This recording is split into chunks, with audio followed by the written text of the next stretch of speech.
Welcome to another In Wheel Time podcast.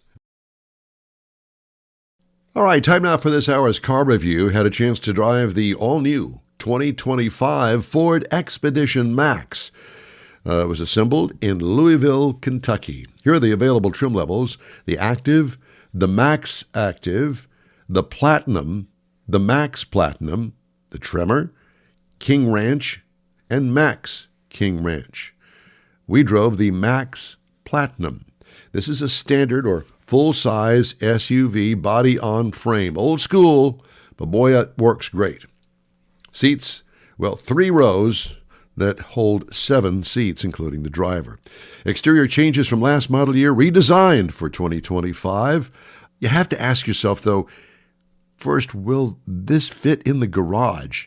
It's huge. It's an aircraft carrier. It's massive. So keep that in mind. And if that's what you're looking for, boy, I'll tell you what, this should be at the top of the list. Exterior features include subtle design changes on the exterior, because how do you mess with success? Let's keep it kind of looking like the one that's outgoing. Lots of horizontal design elements throughout the body. Grille, more streamlined now with a faux front skid plate on this particular model. It's modern. It's attractive. The wheel design works for this.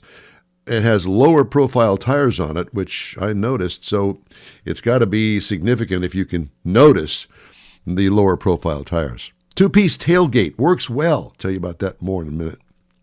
2-toned gate, though. I'm not exactly sure why they did that with the paint, but hey, if it works for them, maybe it works for us later on. What I liked, the new tailgate, it holds the cargo in. So if you go to the grocery store, you put the groceries in, you know how the old tailgates work. You open up and you slide everything in. Well, it also slides right out if you happen to get jostled about on your way home from the grocery store. This one, it's a little short tailgate, probably about a foot tall, and it lowers, when you open the big gate, it lowers with it as well. So it works well.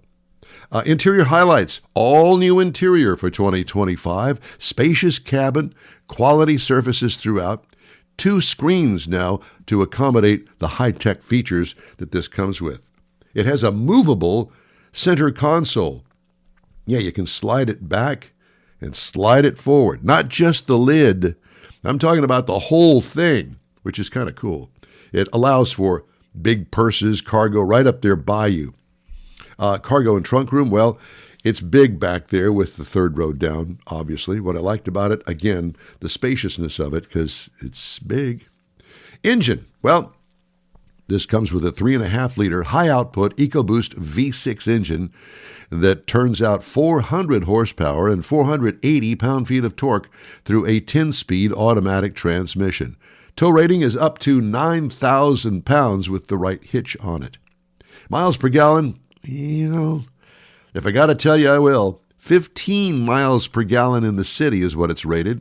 22 on the highway for a combined of 18. I got 18.2 miles per gallon over 469.8 miles. What I liked about it, the power. Plenty of it there right at your right foot.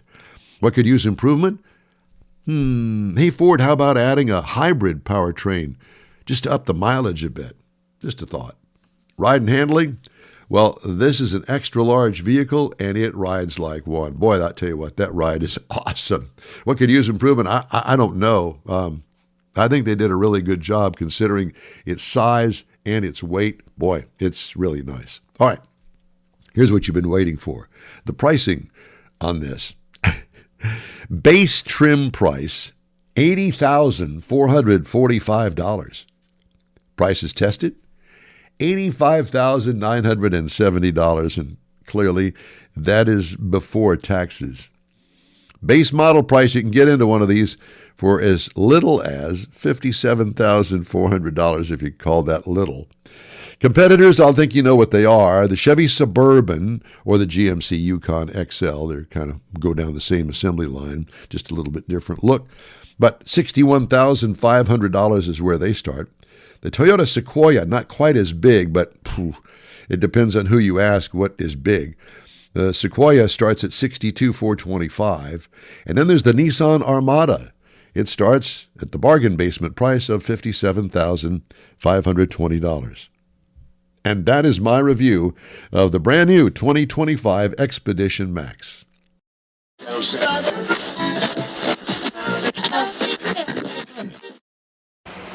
We're going to start with one for Jeff. Now, this is the road trip Chicago to Frankenmuth. Am I saying that right? Frankenmuth? Chicago is right, yes. Yeah, Chicago. To Frankenmuth, Michigan. Now, this starts off in Chicago because they have all the big markets, the ice skating, the downtown lights display. It's really a big city setup, and it's really very Christmas-oriented. But then the road trip takes you over to Frankenmuth, Michigan. It's often called Little Bavaria. Now, they've got all the architecture, they got horse-drawn carriages, they got non-stop seasonal music, but the main thing they have is Bronner's Christmas Wonderland. Now, this is the largest Christmas store in the country, and they year-round holiday spirit. And then from there, we're going to drop down. We're going to go south where it's a little warmer to the Texas Hill Country. Now, we're going to start in Grapevine. Now, this is called the self-proclaimed Christmas capital of Texas, but a couple of magazines and CNN and some other people have covered it as such. So they've got themed train rides and parades. They got all kinds of things going on up there, but you can take from there, you want to go west through the hill country to Fredericksburg. Now, this is where you're going to find the German heritage with all the Christmas pyramids, the markets, and the lighting ceremonies that go on for several days, and then finish down in San Antonio because of the Riverwalk and all around town. There's lots of places with lights that are going and very festive, and the weather is usually mild with great food and a lot of different traditions. Then, if you really want to go to some place far off, go off to Seattle, and where you're going to start, and go through the Cascade Mountains and go over to Leavenworth, Washington. Now, again, Leavenworth. Yeah, Penitentiary there. No, that's your summer house. The Leavenworth, Washington is where they have the other Leavenworth. Yeah. Now, this is again another place that's set up like a Bavarian village. They got all kinds of lights going on and while the carolers walk through town, they got nutcrackers and holiday music in the streets. And generally they have snowfall, which is going to really kind of make it more Christmassy to a lot of people. I wouldn't want to live in the snow, but I like going up there and visiting it for a couple hours. Then, again, if you want to go someplace else, the other side of the country, Asheville and cutting across the Blue Ridge Parkway. Now, Asheville is a little bit slower paced, but it's got the iconic Biltmore Estate. And that's really what lights up for Christmas, the holidays. I've never been there. I've heard a lot about it, but haven't made the trip yet. But Christmas might be the time to go. And then when you go through the Blue Ridge Parkway, of course, they got the winter views. Even without the snow, you can get cabins. There's a lot of little breweries along the way. And it's just kind of a more of an outdoory type cruise is going through Christmas. The last one that I found interesting was going from Philadelphia to New York City. Now, this is, of course, the East Coast road trip. Philadelphia, they have a Christmas village with European-style stalls and seasonal treats, handcrafted gifts, and lots of historic streets there in Philadelphia. And then you go to New York City. Now, I've been to New York City during the holidays one time for about 4 hours. Had a nice little tour real quick. Saw all the big Christmas trees and everything at Rockefeller Center. Ice skating rinks. Window displays, and all that Broadway lighting and things that go on around there. It's just really enhanced during the Christmas season. So these are a few places. If you're close, you want to make a quick trip to get away, maybe try some of these for Christmas.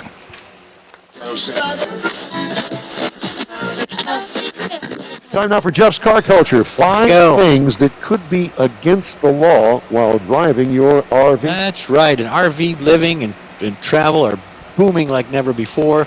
According to the Recreational Vehicle Industry Association, there is one out there. There are now more than 11 million households in the United States with an RV. There's at least tens of thousands more people to the open road each year. RVing is free, adventurous, and comfortable. Yet there are a variety of rules to keep the traveler and the local community safe from you and them, and clean as well. Here we go. Driving an overweight RV is wrong. It's against the law. You'll have a weight limit to prevent any accidents. Based on recent weigh station inspections at RV rallies, more than 85% of the RVs exceeded gross vehicle weight capacity recommendations. Just overloaded, too much stuff in them. The risk is overloading the risk of overloading can be summed up in the fact that overloading compromises braking, handling, and tire safety, which increases the chances of accidents. The overweight vehicles are heavily penalized by most states through fines and are prohibited from traveling further until their fault is. That reminds me of the I Love Lucy movie, The Long, Long Trailer, where she loaded up all the rocks. Yeah. That was out recently, too. Using the bathroom while the RV is moving, although it may not seem like a significant issue, using the restroom or walking around an RV in motion may be against the law in most states. There are differences in laws depending on where one lives, but there are mainly concerns relative to safety, since any time and one may be in the vehicle with abruptly stopped or hit a road bump, it might result in injuries. Yeah, and splash content is also a several problem. states, belting up and sitting will be required when the car is moving on the road. So you got to put a seatbelt on that over. Belt yourself in, strap yourself down there. Alrighty, and don't eat burritos before you go. No, The next one is parking your your RV. yeah, that would be for me. The Don Armstrong IV wagon. On a residential street or driveway. Many local ordinances prohibit the overnight parking of RVs on residential curbs or even in driveways. Now, my stepfather had a Winnebago. We parked in the driveway. We didn't care because it was allowed. In other cities, parking an RV in front of your house or in a street or driveway can result in fines or even towing. Specific neighborhoods require permits limiting the parking duration. These regulations aim to control neighborhood congestion and preserve the neighborhood aesthetics. Although we prefer to park near home, RV owners should review existing laws and consider alternatives like RV parks or storage areas. There's a lot of those around. Driving with the propane on. Don't do that. Another subject is there's a lot of controversy is towing or RVing your RV with propane tanks on. It is permitted in most states, but certain states impose restrictions in specific conditions, such as tunnels or breaks due to the risk of fire and explosions. Such safety advocates sound warnings of the dangers posed by propane leaks or accidents. If you've got a leak in the RV, you could die. I mean, you could asphyxiate yourself. So keeping that off is a good thing for the RVers. Next one. We're using helium. That's what I say. Or other type of gases. Yeah. Well, strap yourself into the commode there. Yeah. Boondocking is prohibited in many areas. What is Boondocking, boondocking? overnight camping without hookups or unmarked areas is becoming increasingly common. So you take your creeper van or whatever, you just park in somebody's house overnight. That's called boondocking. Okay. In restricted areas and privately owned lands. It's against the law. National Forests and Forest Services declared that dispersing camping and specific regulations at the time of restrictions.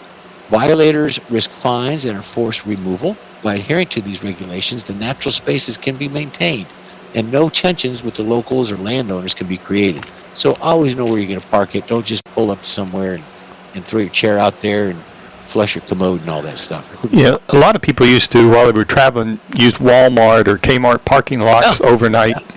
Yep, exactly. I think some folks still do. Ignoring seatbelt laws for passengers, even though being inside an RV may resemble being at home in a household on wheels, seatbelts are required. This also includes items like the seatbelts on the couches or benches while they have been installed. So all the gray matter in the vehicle, in the containers, don't just leave the valves open and continue to drive down the road. So there's a lot of stuff. Be careful. You will get caught and then we'll find you. You were talking about overweight RVs? Mm-hmm. Well, in some cases, if you got your mother-in-law in there, though. Yeah, that didn't count, though. Yeah. So, That's it for this podcast episode of the In Wheel Time Car Show. I'm Don Armstrong, inviting you to join us for our live show every Saturday morning, 8 to 11 a.m. Central on Facebook, YouTube, Twitch, and our InWheelTime.com website. Podcasts are available on Apple Podcasts, Spotify, Stitcher, iHeart Podcast, Podcast Addict, TuneIn, Pandora, and Amazon Music. Keep listening, and we'll see you soon.